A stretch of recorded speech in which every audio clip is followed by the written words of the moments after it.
Mercury Cougar 1971 to 1973. For 1971, Lincoln Mercury released the second generation Mercury Cougar. To expand potential competition for the model line, Ford benchmarked the design of the Cougar against the quartet of GMA body coupes, placing the model line in competition with the Oldsmobile Cutlass Supreme.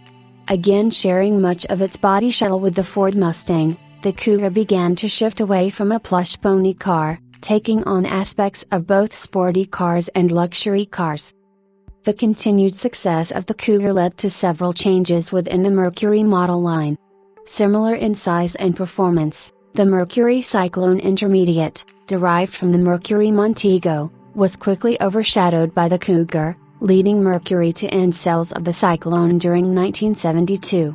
Slightly smaller than the 1964 Mustang, the imported Capri, not officially badged as a Mercury, began to succeed the Cougar within Lincoln Mercury as a compact sporty car.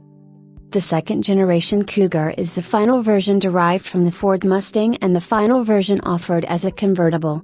A light blue, white 1973 Cougar XR7 convertible was the last convertible assembled by Ford Motor Company. At the time, American manufacturers ended assembly of convertibles during the 1970s in anticipation of increased control over safety standards. The second generation Cougar used a revised version of the first generation chassis, again shared with the Ford Mustang. The wheelbase was increased to 112.1 inches. While substantially upgraded, the rear-wheel drive chassis underpinnings remained derived from the Ford Falcon unibody architecture. To better accommodate big block engines, such as the Ford 429, the Mustang Cougar chassis was widened 3 inches, the front track was widened from 58.1 to 61.5 inches, only an inch narrower than the Panther chassis Grand Marquis. The model line was fitted with front disc and rear drum brakes, with power-assisted brakes becoming standard in 1973. In another change, the 3-speed manual transmission was dropped, leaving all engines paired with a 3-speed automatic. A 4-speed manual was a rarely specified option. The second generation Cougar underwent a revision of the powertrain offerings. For 1971, a 240 horsepower 351 Cleveland 2-barrel V8 was the standard engine with a 351C 4-barrel V8 as an option. The Boss 302 and Boss 429 were discontinued, with both Boss engines and the 428 Cobra Jet replaced by a 370 horsepower 429 Cobra Jet V8, with or without ram air. For 1972, Ford adopted C-net horsepower ratings, leading to a numerical decrease in advertised engine output.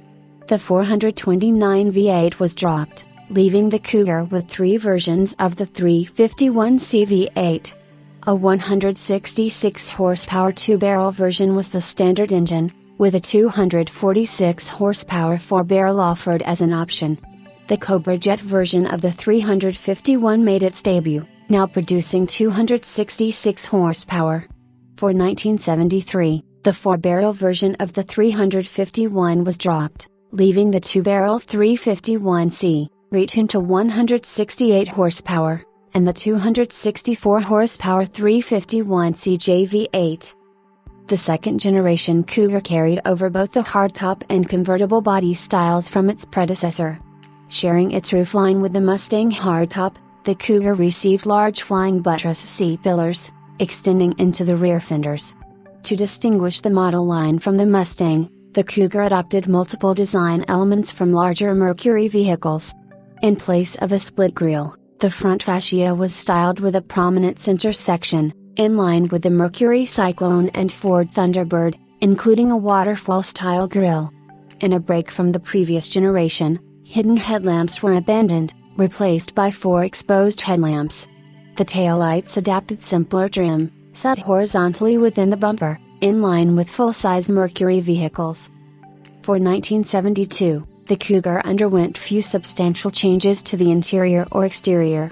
For 1973, the front fascia underwent an update, to include a 5-mile-per-hour bumper, required for 1973. The front bumper was reshaped and enlarged, requiring a redesign of the grille. To improve the crashworthiness, The design added 3 inches to the overall length. As it was the final year for the generation, the rear bumper was largely unchanged, receiving only minor revisions to the tail-lamp lenses. For 1971, the Cougar was offered in Standard and XR7 trim.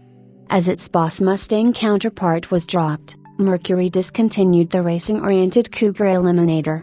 While emphasized as the model line shifted away from high performance, the GT option package remained an option, including upgraded suspension, tires, and engine cooling components.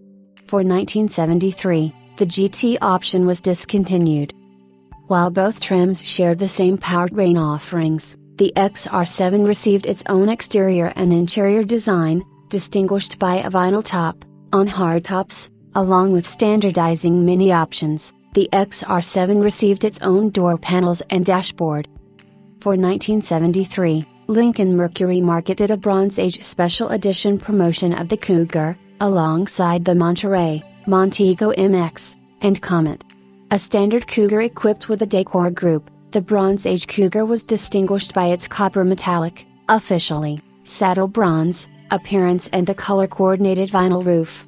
Alongside its namesake color, the trim package was also offered in 6 other colors: Ivy Glamour Metallic, Green Metallic, Medium Brown Metallic, Saddle Bronze, Medium Yellow Gold, and White.